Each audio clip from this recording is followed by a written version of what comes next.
ভাই কিভাবে বললে বুঝবা, কিভাবে বললে বুঝবা, কিভাবে বললে গুনাহ ছাড়বা? বলো বলো।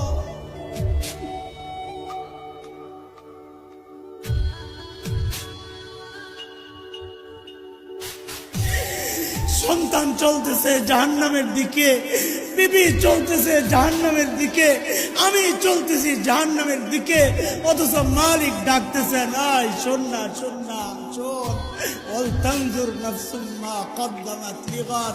আমার সামনে তোকে দাঁড়াইতে হবে, দাঁড়াইতে হবে, দাঁড়াইতে হবে।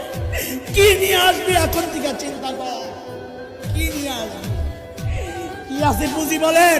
আমার তো নাই কিচ্ছু, আপনাদের হালত কি বলে? এই তো চিন্তা করলে অস্থির হয়ে যায়। হায় হায়, যৌবনের 32টা বছর কোন কামে ব্যয় করলাম।